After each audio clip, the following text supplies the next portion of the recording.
Today we're going to talk about bad writing habits to drop this year. It's the perfect time to leave behind unproductive mindsets and habits that are holding you back. So let's dive in. The first mistake that I see writers make is simply taking on too much work. They set unrealistic goals, which sabotages their progress. If you constantly create massive writing goals but never achieve them, it's probably because you're setting yourself up to fail with unattainable goals. This leads to a cycle of not trying because you already expect to fail. Instead, set smaller, more realistic goals. When your goals are manageable, you can focus your time and your energy on the projects that matter most without this feeling of being overwhelmed or burnt out. This means you can start to pile wins rather than losses, and that is the best way to turn the tide. The second bad habit is procrastination caused by dates. Procrastination is a trap many writers fall into. I do this as well.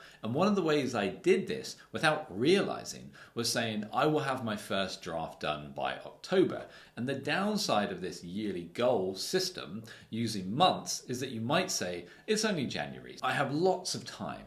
Or it's only May, so I still have time.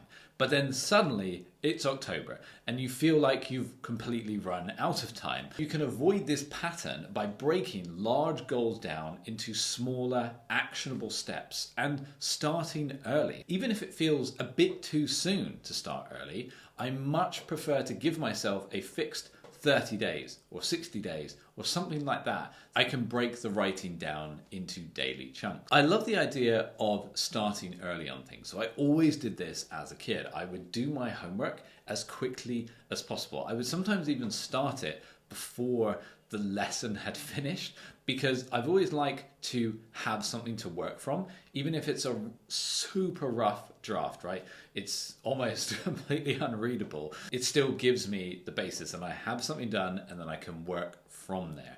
Often I see with writers, they get stuck because they don't have anything and they haven't started anything. And I also use this technique with my daughter where sometimes she doesn't want to read. And so what I say is, look, let's just read one page. And if you don't want to read any more than that, fine, I'll then read to you from there. And usually she reads one page, then two, then three, and before you know it, we've read the whole book. The next bad habit I see writers making is worrying too much about quality. Overthinking your writing quality will paralyze you. Many writers get stuck worrying whether or not their work is good enough. And here's the thing, if you never write, you will never improve. Plus, you can't edit something that doesn't exist. Even if the first draft feels messy, give your ideas a chance to live on the page. You can always revise later.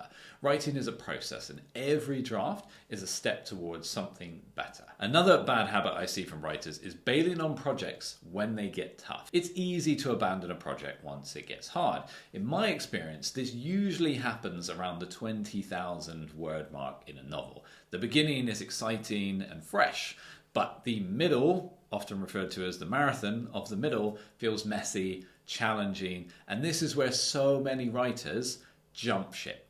The middle is the crucial part of the process though, so instead of giving up, challenge yourself to push through the tough parts and see your project to the end. Another bad habit is not creating time to write. Waiting for free time to write is never going to work. Writing requires intentionality. If you don't set aside dedicated time, distractions will always take priority. Treat your writing time as sacred. This is your creative space. If someone asks to make plans during your writing time, you're going to have to say no. It's my time to write. Protecting this time will make the process so much more immersive and enjoyable for you. Another huge mistake I see is self-criticizing instead of analyzing. And self-criticism is often counterproductive.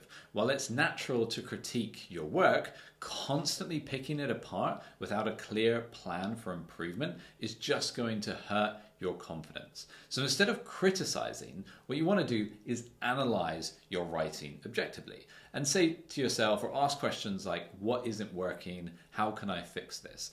Constructive self-criticism is going to fuel your revisions and help you grow as a writer, not hold you back. So really pay attention to what you're saying about yourself and your writing. Another really bad habit is not doing what works for you. I see a lot of writers that force themselves to use writing methods that just don't suit their style. For example, many writers feel pressured to write every day, and while that's great advice for some, it might not be practical for you. If something doesn't work for you, whether it's daily writing, specific planning methods, or other advice, just let it go. It's okay. There's no single right way to write a book. Find what works for you and stick with that. Another bad habit is writers comparing themselves to other writers. It can be immensely discouraging, and we all do this in all areas of our lives. It's natural to admire other writers and wonder why your book isn't maybe as good or successful. But remember, you're not them and they're not you. They can't write what you can, and vice versa. And so instead of comparing yourself negatively, just use their work as inspiration. Identify what you admire about their writing. Think about what works so well in their writing, and then consider how you can apply those lessons to your own project. So make sure you drop these bad writing habits in 2025.